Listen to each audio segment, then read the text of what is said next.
Tomorrow will be day 2 of online learning for Muncie Central High School. What led up to this unplanned switch? Kids are in the clear for vaccines, but does Indiana have the doses? Pfizer is asking the FDA for emergency use authorization for its experimental antiviral pill to treat COVID-19. Indiana, could you be paying less in taxes soon? And I'll be tracking warmer temperatures for now, but colder temperatures on the way. Delaware County's only live television newscast from Ball State University's Unified Media Newsroom. You're watching NewsLink Indiana. On your screen is video posted of Muncie Central High School teachers and school resource officers in a heated debate over social activism posters up in the hallway. Good evening and thanks for being with us. I'm Catherine Segal. And I'm Kara Przuchek. Muncie Central High School met virtually today and will do the same tomorrow. This following events including discourse you just saw. Joining us now to break down the event that led to the closures is NewsLink Indiana's Imani Butts. Good evening, ladies. Guys, it is a class project that started a controversy between staff and Muncie Central High School. After reading the book V for Vendetta, students were allowed to create poster board projects of issues that the students wanted to highlight and place them outside of their classroom to display their work. A statement from the district says that MCHS resource officers asked the teacher and students to move the projects from the hallway into the classroom, and a video recorded by a student gained attention on social media. Myself and a group of about 4 to 5 other students had started talking about this after our lunch hour ended. And in our class, I had shown the video to people and I was in shock. Quineth and her fellow classmates felt that their rights were violated by the officers and the administration. Yesterday, over 100 students organized before the start of the school day and held a protest in the school student center to voice their opinion. Later, we readdressed it as the video got more popular that we should definitely do a protest because it was such a big issue. The protest prompted Muncie Community Schools to move today's school day virtual, and now tomorrow's. In a statement, Muncie Community Schools described the situation saying they are, quote, taking the concerns of students and parents seriously, but will continue to look into the incident as new information arises. But some students aren't completely sold that the school corporation will follow through with their promises. Our voices were at the very least heard. The problem is that a lot of students felt they weren't listened to. Many of the students feel that we want this to be taken to administration and have the Attorney General consider the fact that many of our students are hurt by this, and that we do hope to change the educational curriculum in the sense of having our students be taught more about people of color and racial injustice. Of course, there are developing parts to this story, and NewsLink Indiana will continue to keep you updated on the very latest. Thank you, Imani. Moving on, Indiana's largest teachers union is calling on state lawmakers to address educator burnout and ongoing teacher shortages during the next legislative session that begins in January.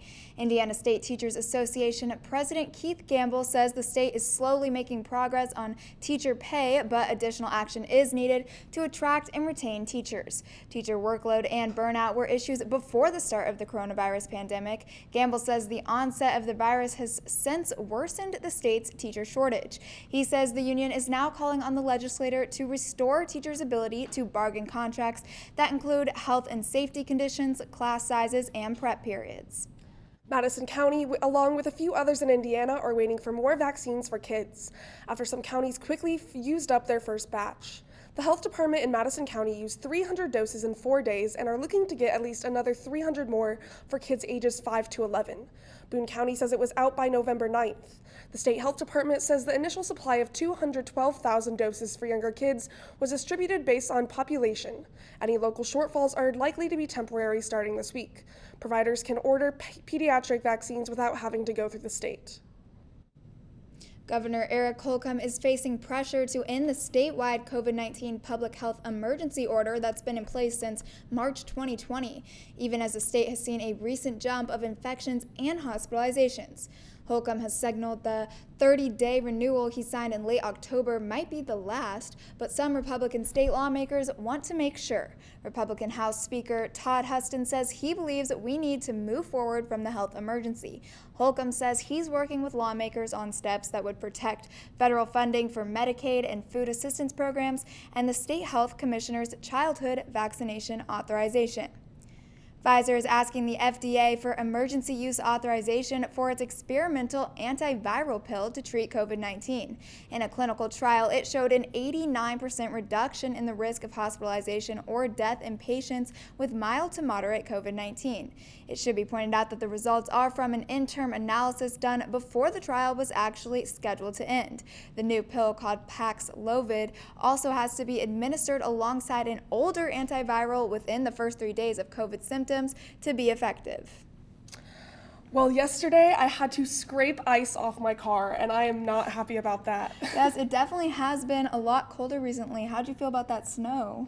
Not very good. I opened my window and I said I'm staying in bed today. Rachel, are we going to see more of that? Yeah, fortunately for right now, we are going to be seeing warm temperatures as this warm front moves through. Right now, you can see this warm front actually moving through. Cities that have been affected by it are Bloomington sitting at 55 degrees, Terre Haute sitting at 57 degrees, but up here in Muncie, we're still sitting at 52 degrees, waiting for that warm front to move through. And as we look at our current radar, we're sitting under cloudy skies as of now. These clouds will remain in the area as we move throughout our day tomorrow. And looking here at our low for tonight, we've actually already reached our low as temperatures will be increasing throughout the night. We saw that low temperature earlier this evening of 46 degrees. We're going to see increasing clouds throughout the night with winds out of the south-southwest at 10 to 15 miles per hour. And then looking at what I'll be tracking in my full forecast, we're going to see rain chances for tomorrow. What will that football forecast look like for Ball State versus Central Michigan? And how cold will temperatures get this weekend? I'll have all that and more in my full forecast. Thank you, Rachel. Indiana's fast-growing tax collections have some Republican lawmakers looking to push through tax cuts during the upcoming legislative session, even as it faces skepticism.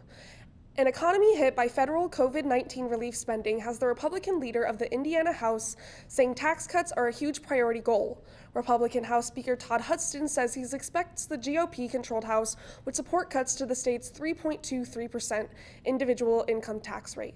Senate Majority Leader Mark Mesmer of Jasper, however, says he believes the state should proceed with caution when it comes to tax cuts. Delaware County Circuit Court is part of a pilot project to test news media camera use in Indiana courtrooms. The 4-month experiment announced by the state Supreme Court will start December 1st and could be extended. All civil and criminal proceedings will be eligible for broadcast by news media, except for proceedings that are closed to the public. Other courtrooms that will be a part of the test include Ellen Superior Court, Lake Superior Court, Tippecanoe Circuit Court, and Vanderburgh Superior Court under their respective judges. There will be some restrictions, though, if especially police informants, undercover officers, children, or certain other witnesses are testifying. Deliberations have begun in the trial of Kyle Rittenhouse. And TikTok may owe you money, what you need to know.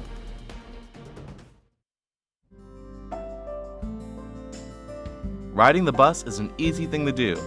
Last year, we carried 60,000 riders from the Ball State area. 50,000 of those were students.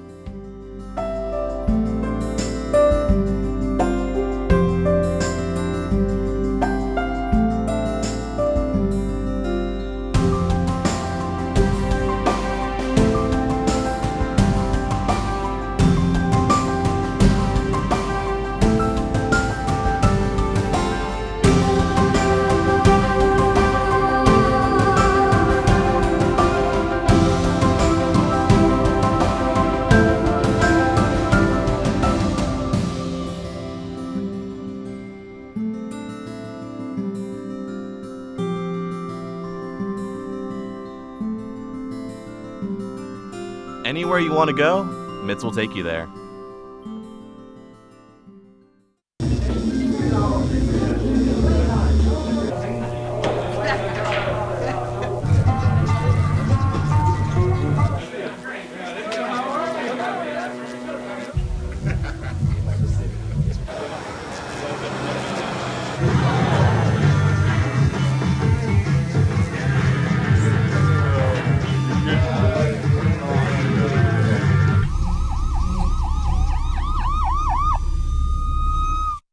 So, I just moved in with his family, and it's embarrassing. The little one, he likes to go outside and crawl around in the giant litter box. I don't know what he's doing. I mean, I was born and I knew how to use the litter box. Look at that! That's disgusting! Oh, poop already! You're making me nervous. Oh, okay, I can't look at this anymore. I really hope he grows out of this, for his sake. Welcome back. Jury in Kyle Rittenhouse's trial has begun deliberations. Today, Rittenhouse used a raffle tumbler to randomly draw and narrow down the panel of 18 jurors to 12. They're deliberating the 5 counts he faces. The jury can consider lesser offenses for 2 of the charges. If Rittenhouse is convicted of the most serious charge, he could face life in prison. Last year, when he was 17, he shot 3 people, killing 2 during the unrest in Kenosha, Wisconsin, after the police shooting of Jacob Blake. The prosecution says Rittenhouse provoked the incident by pointing his AR-15 style weapon at one of the victims, while the defense says he was acting in self-defense. The National Transportation Safety Board says it should automatically investigate commercial space flight crashes. But in order to do so, the agency says it needs new federal rules to lay out how it investigates those incidents.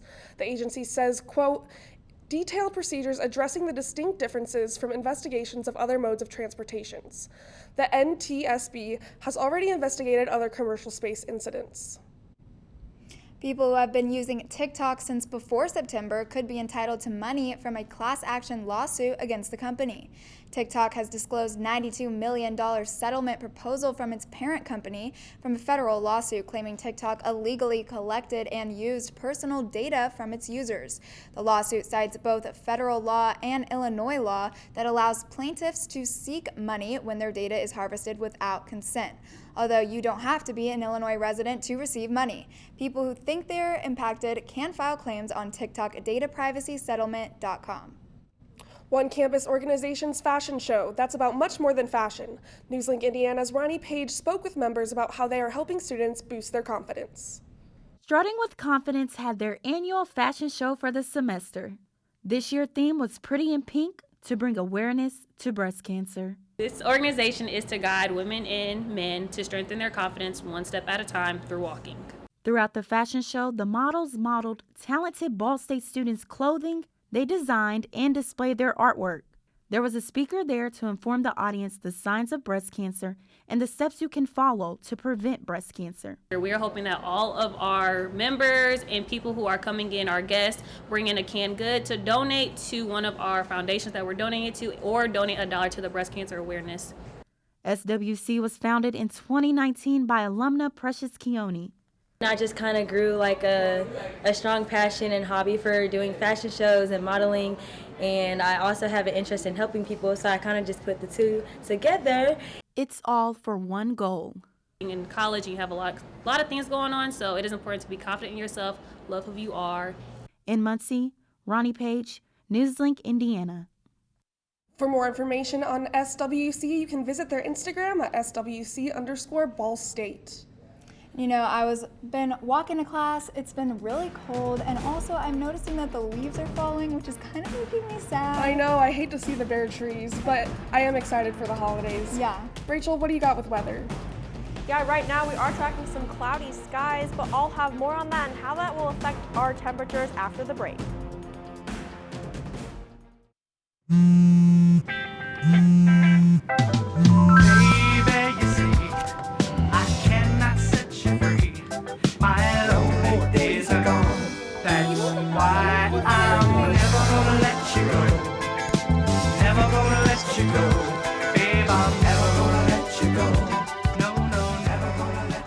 Here you go. Thank you. Thank you.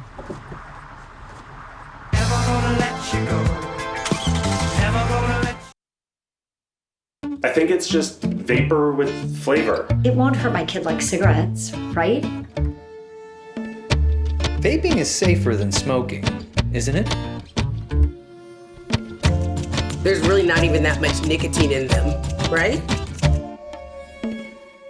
My kid? My kid knows it's dangerous. Get your head out of the cloud. Today, nearly 8,000 kids will start vaping, maybe even yours. Learn about the dangers at talkaboutvaping.org. Emotes say a lot, but they can't say it all. Think your guildmate is struggling? Try these dialogue options.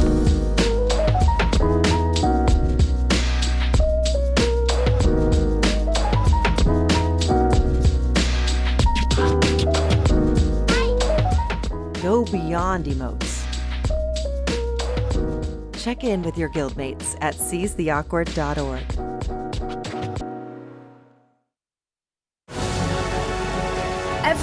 Every day, Millions of people are connecting and even though we're overcoming obstacles, watching each other's backs, and banding together.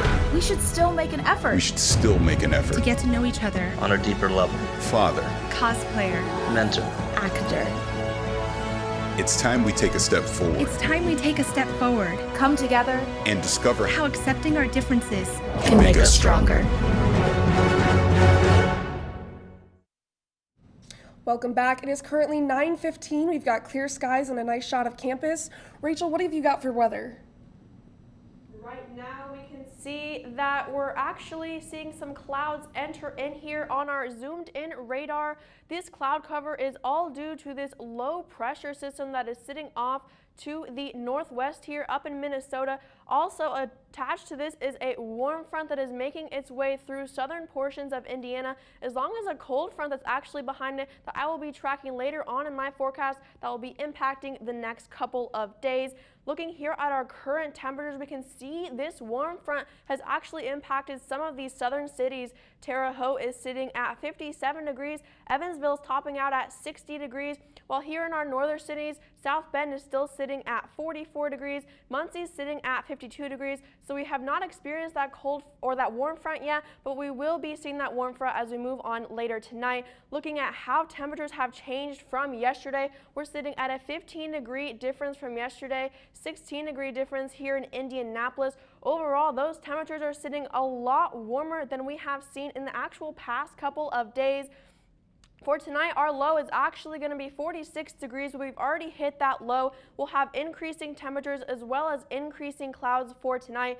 Winds will stay out of the south-southwest at 10 to 15 miles per hour, and those breezy conditions will be in the area as well for tomorrow. Here, as we look at what we're timing out for tomorrow, that rain will move into the area around the early evening hours for tomorrow. We'll see a high of 65 degrees, winds out of the southwest at 15 miles per hour, possible gusts up to 30 miles per hour.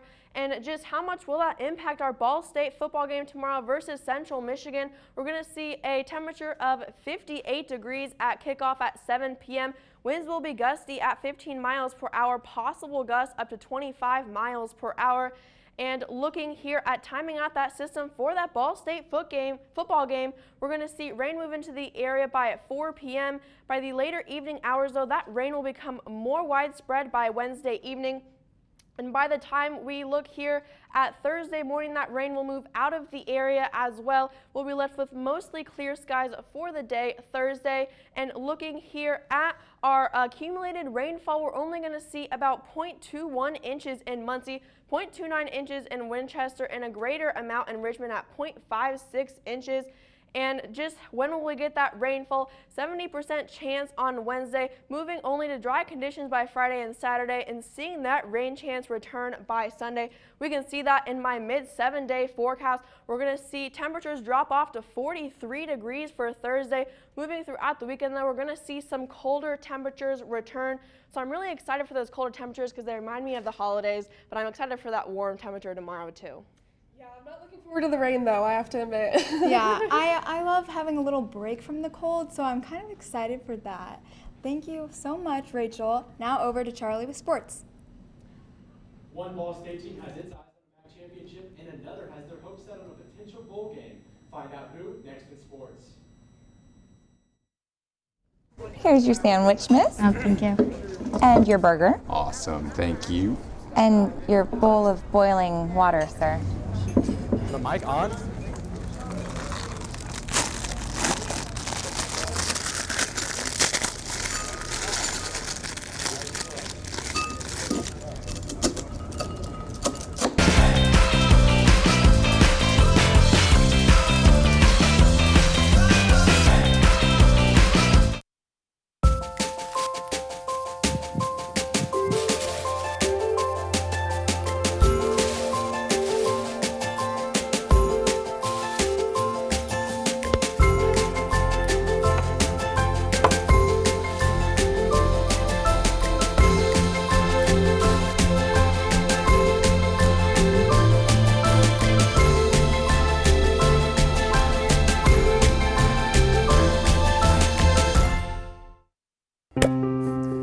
After retiring from the NFL, I've been able to spend a lot more time coaching my daughter's basketball teams. It's something I love to do.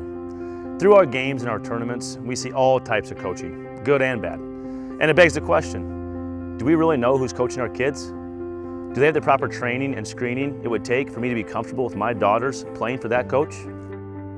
Our Youth Basketball Association made the decision to use trusted coaches to screen and train all of our coaches. I'm a trusted coach. Are you? So if one cat has 4 kittens who reproduce every 6 months, how many cats will there be in 5 years? Who's got it? Is this... What is that? Seriously? Who threw that? Cats are terrible at math, but they sure do multiply. Please spay, neuter, and adopt. The solution is 10. Welcome back to NewsLink Indiana. I'm Charlie Cronin with sports. More info coming to the surface about the battle between Vanessa Bryant and the courts. Following the death of her husband and daughter in a helicopter crash, Bryant suing based on emotional distress of the photos of the crash that were leaked by county employees. The judge telling Bryant she needs to provide mental health records to prove it was the leaked photos that are causing the emotional distress. Her lawyer saying that it is a violation of her privacy to hand over the documents, but the judge responding it is standard in a $1 million case.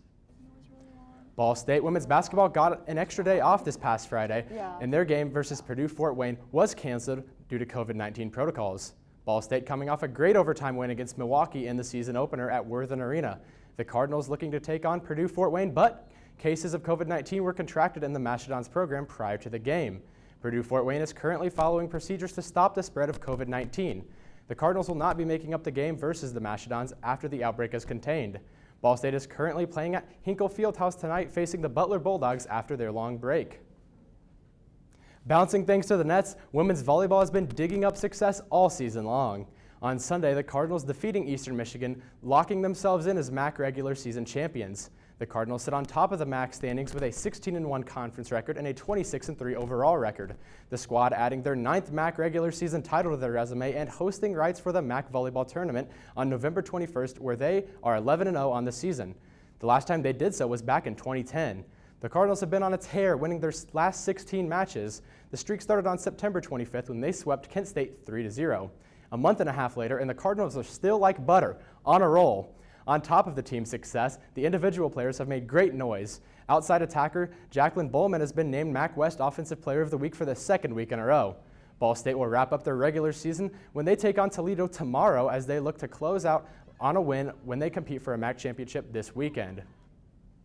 Speaking of championship hopes, Ball State football in search of their next bowl game. Before their previous matchup with Northern Illinois, the Cardinals were in position to go back to the MAC championship in their 2nd straight bowl game. With those hopes crushed as the ball went through the uprights to put the Huskies up by 1 with no time left, Ball State has 2 games remaining to give themselves a shot at returning to the bowl game. Last season, Ball State went to its first bowl game and came out victorious after defeating San Jose State in the Arizona Bowl.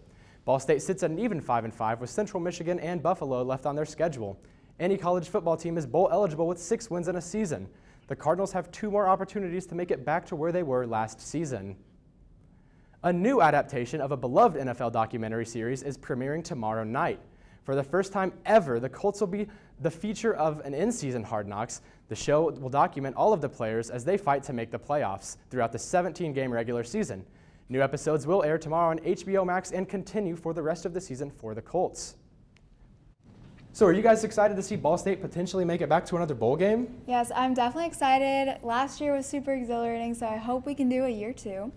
Yeah, it would be really cool to see them do it 2 years in a row. Exactly. After so long of not doing it, so that'd be really cool. Yeah, and it was such a great season last year, and we ended on a great note last year, and it'd be nice to see us end on another good note this year. Yeah. I know we've been struggling a little bit this season, but I'm hoping that we can make a comeback and really pull together, make it strong, and hopefully get that bowl game. Exactly. Yes. The last 2 games, if we could win both of those, it'd be awesome to see us make another bowl appearance. Yeah, thanks, Charlie.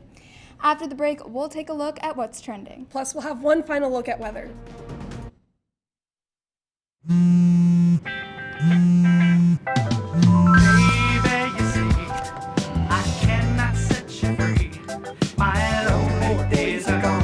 That's why I'm never gonna let you go.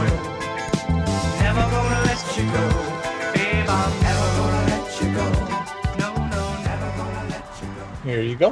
Thank you. Thank you. Never gonna let you go. Never gonna let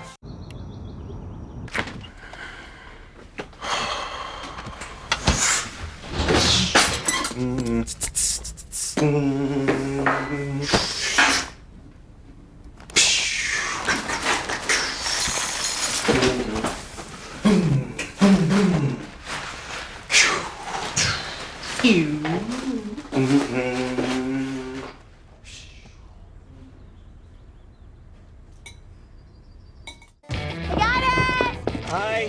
Can you help me? I got it. Thank you. No problem. Just like the rules to surviving Zombieland, there are steps you can take to be prepared for an emergency. It's the right thing to do. Talk with your family to make a plan. Look for safe areas to meet up if separated. And stock up on supplies. It's never too early to get prepared, so start now. Right now? Right now. You can't predict emergencies, but you can be ready. You're welcome, America. Visit ready.gov today to learn more. Jordan knows he shouldn't eat this entire bowl of nachos, but tonight he's earned that right. Because a few hours ago, in the middle of happy hour, he recognized a sign. Not from the gods or a bolt of lightning, but from a double heart, a kissy face, and a fourth ha in ha ha ha. That's when Jordan knew he was buzzed. So when it was time to go, he got a ride home instead of driving. Be a legend like Jordan. Recognize your buzzed warning signs and get a ride home. Buzz driving is drunk driving. Welcome back. Time for us to take a look at what's trending. Joining us now is NewsLink Indiana's Brittany Slack. Brittany, what do you have for us? Are you ready for this? Wednesday is National Homemade Bread Day, and there are loads of ways you can celebrate, as long as you're ready to rise to the challenge. There's really no better bread than the kind you make at home, and you can make it for your family. It's the least you can do. You can make it for your friends if they need a pick-me-up, and heck, you can even make it for yourself if you're feeling a little crumby. In case you're wondering, National Homemade Bread Day has been around since the 80s. The National Homemade Bread Committee from Ann Arbor, Michigan, created it as a way to encourage family time. And if you decide to take that cheat day for bread, we have the perfect follow-up plan for you. Not only is it the National Bread Day Wednesday, but National Hiking Day. Get out there and hit the trails after eating some bread. There are more than 60,000 trails in the U.S. National Trail System. Some of them are almost 200 years old and track the footsteps of explorers like Lewis and Clark. These footpaths can take you to cascading waterfalls, mountain summits, rock formations, dense forests, and every landscape imaginable. There are even more trails when you consider those in local and state parks. You're probably within a 10-minute drive of many of them. Hiking is a great exercise that can burn up to 550 calories per hour. Now is also the perfect time to get out there and explore. As long as you visit a trail that isn't extremely crowded, it's probably safe to hike mask-free. That bread definitely had me hungry. Oh yes, I will for sure be participating in Bread Day. I didn't even know that was a thing, but now I know, and Wednesday, I'm eating all of the carbs. Yes. I don't know if I'll take a hike. I might just sit and eat my bread, but I'm definitely going to be partaking. Okay, but with those warmer temperatures that Rachel was talking about, it might be the perfect time to go hiking. Maybe it is the perfect time to go hiking. It is. I agree. Like my friend, she did so good at making bread, and I was just so hungry for it. Okay, well, I might come visit you guys. Thank you so much, Brittany. Now, a final look at weather. Yeah, we're going to be seeing temperatures rise actually Wednesday, and by Thursday we're going to see a dip in the temperatures with 43 degrees. By Friday we're going to be remaining with those cool temperatures, and by Sunday and Monday we'll see another chance for that rain/snow mix. By Tuesday we'll see sunny skies remain, and lows will be in the upper 20s throughout the remainder of the week. That's all tonight for NewsLink Indiana. Be sure to join us again tomorrow night at 9, streaming live on the NewsLink Indiana Facebook page. And for news anytime, anywhere, go to ballstatedaily.com. Have a great night.